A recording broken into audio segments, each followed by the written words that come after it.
moo tax ñu rafetlu seen teewaay di leen di gërëm waaye it di leen di wax ni fañ leen yaakaaroon démb ak bërki démb tey dañ leen fa gën a yaakaar. personnel de santé bi ñëpp wax nañ ko seen liggéey ñëpp rafetlu nañu ko. ma bëggoon kon ci turu ministre de la santé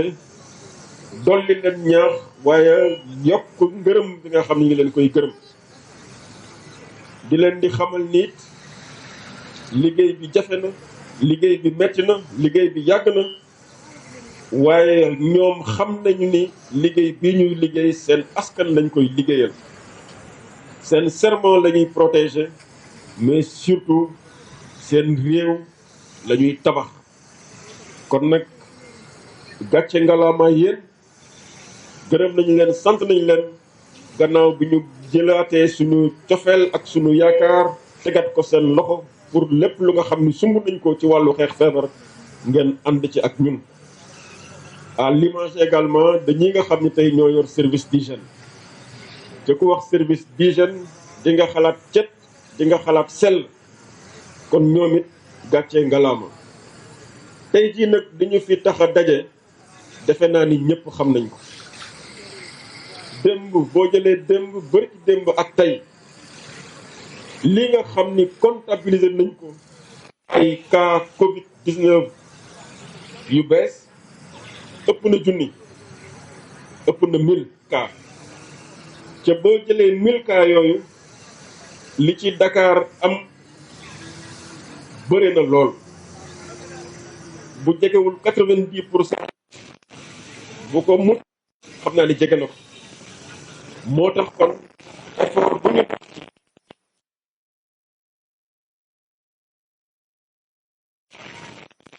ñu xam ni kon troisième vague bi ñu doon egsi na ñëpp dañuy jugaat rek fa ñu newoon ba première vague jeex deuxième vague jeex ñu dellu fa ca quatrième vague loolu nag mesure ci attention assisté ci loo mbool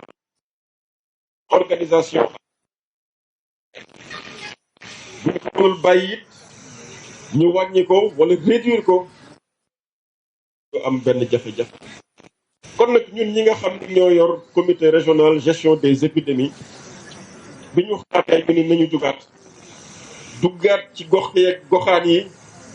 waxtaanaat ak askan bi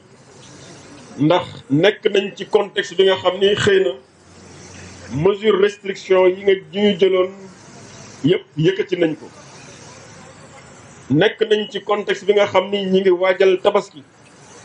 muy fête bu nga xam ni xëy na Sénégal mooy fête bi fi gën a yaatu jëm ci askan bi nekk nañu également ci contexte bi nga xam ni kenn mënatul toog ku xëy di nga génn wuti comme loolu lépp nag am na mënul ñàkk li ci des rek mooy farlu mooy li ñu ko docteur digal ci wàllu prévention nañu ko def moo tax ñu bëggoon tey leader d'opinion yi nga xam ne ñu ngi fi muy délégué de quartier yi muy conseillers municipaux yi muy maire yi muy bàjjenu gox yi relais communautaire ànd ak personnel de la santé duggaat encore ci quartier yi duggaat ci kër yi dem ci daral yi parce que daral yi am na ras dem ci marché yi yóbbu masque yóbbu gel mais surtout yóbbu la bonne parole askan bi déglu leen bu ko defee incha allah xëy na troisième vague bi ni ñu ko doon noonu mais en plus de cela ñu ànd ak service d'hygiène may remercier di féliciter directeur national service d'hygiène mais di féliciter également chef brigade régionale service d'hygiène bu Dakar ndax opération yi nga xam ni ñi ngi koy faral di gis di ko def bu nawet di dugg si incha allah dinañ ko tàmbali tey dugg ci région bi yëpp def opération massive de saupoudrage lépp lu nga xam ni day indi feebar ñu jëlee ko fa lépp lu nga xam ni également day yokk cet ak sellal ñu fexe ba mu am ci gox yeeg goxaan yi moo tax ñoom itam bu ñu duggsee ci kër yi dugg si ci gox yi ngeen déglu leen xam ni liggéey bi ñuy def liggéeyal askan bi liggéeyal population bi yëpp la ca njëriñal askan bi yëpp. loolu nag dañuy def lancement officiel tey nit ñi xam ni askan bi soxlawaat na leader yi soxlawaat na jeunes yi soxlawaat na mag ñi ku dégg président des années ni mu waxee sa yaram sax dafay daw. leneen li nga xam ni wax na ko ca it ñu bàyyi ci xel lool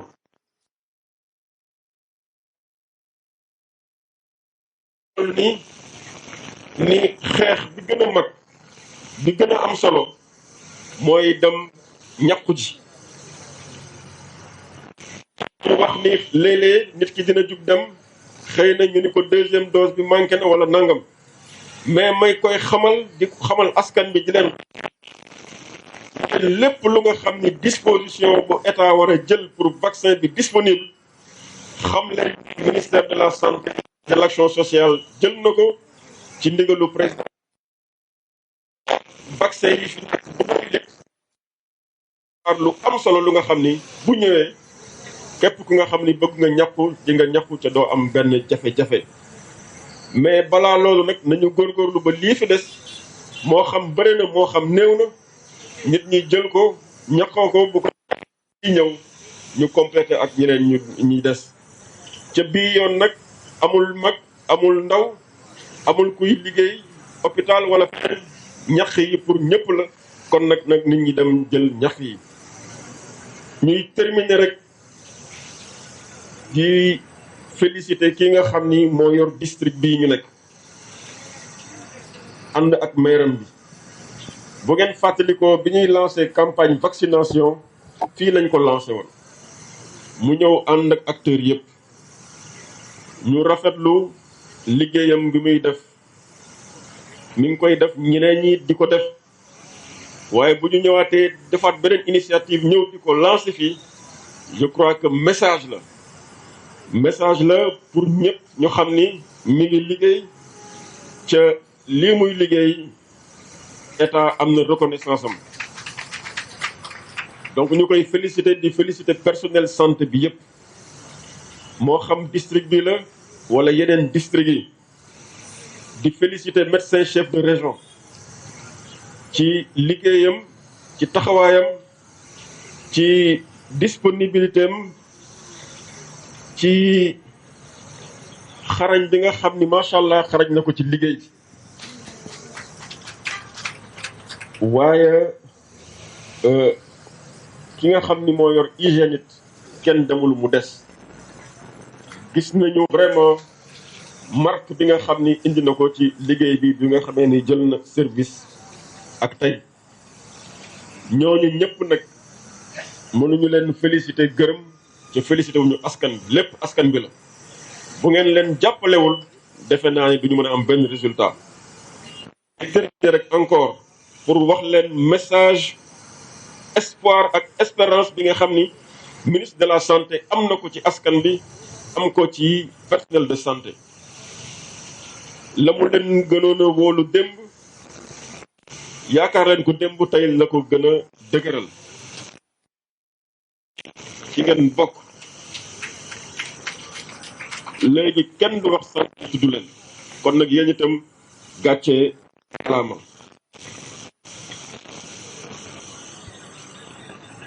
di remercier les partenaires ñi nga xam ni ñoo ñuy ànd ak ñun depuis le début sans oublier également la contribution bu am solo bi nga xam ni ministre de la santé mi ngi koy def pour mettre comité bi ak ñi ciy jàpp ci liggéey bi dans de bonnes conditions. Mesdames, Messieurs, je voudrais vous saluer tous, vous remercier de votre présence mais surtout appeler les différents acteurs, le personnel de santé certes, le personnel du service d'hygiène, mais également les acteurs communautaires, à s'engager à nos côtés pour venir à bout, terrasser, dominer et éradiquer cette troisième vague de coronavirus. Depuis 72 heures, nous suivons l'évolution des chiffres et nous sommes en mesure de dire qu'en 72 heures, nous avons enregistré au niveau national plus de 1000 cas de contamination au coronavirus, donc Covid-19. Plus de 1000 cas.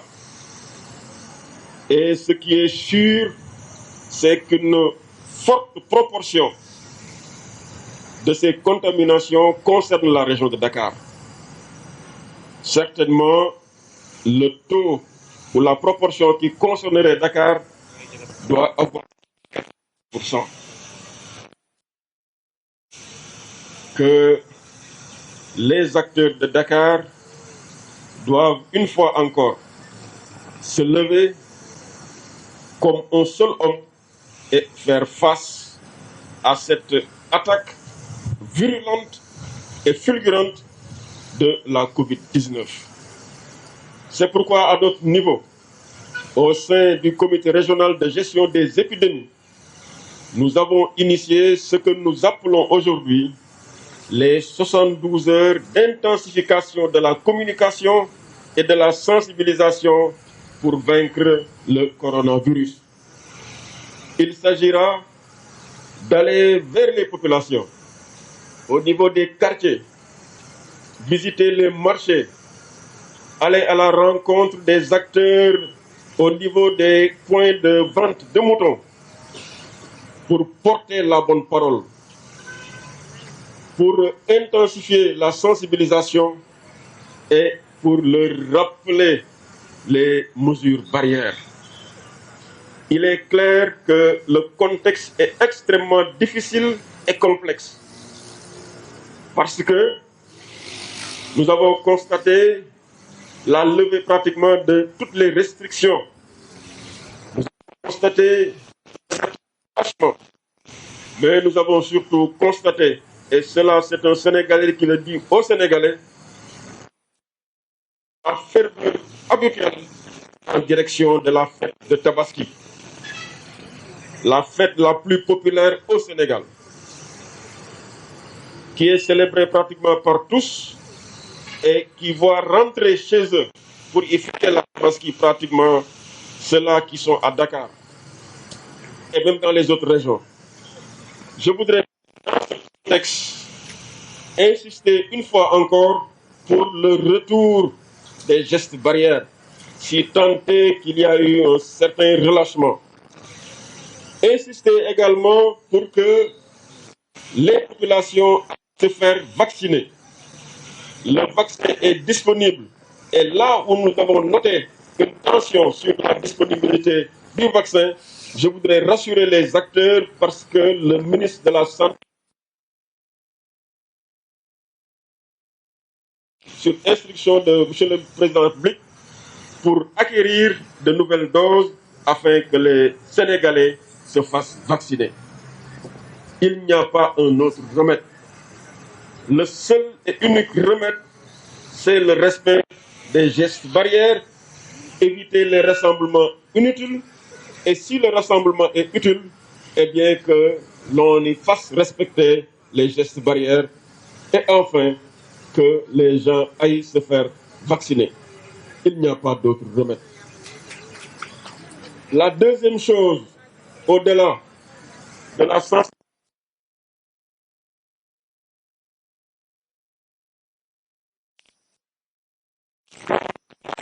pré-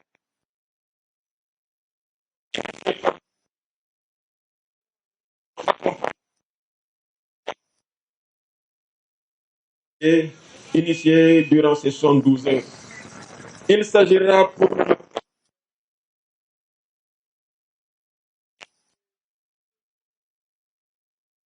opération de saupoudrage, de déradication,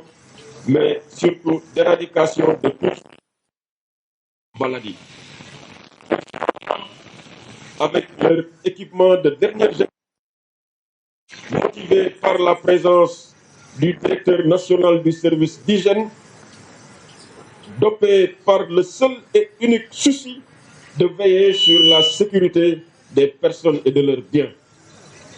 Accueillez-les, écoutez-les, mais surtout permettez leur travail dans de... Je terminerai par féliciter les acteurs de l'arrondissement des Parcelles Assainies, sous la direction du sous-préfet, dont notamment le maire de la commune de Paris, et également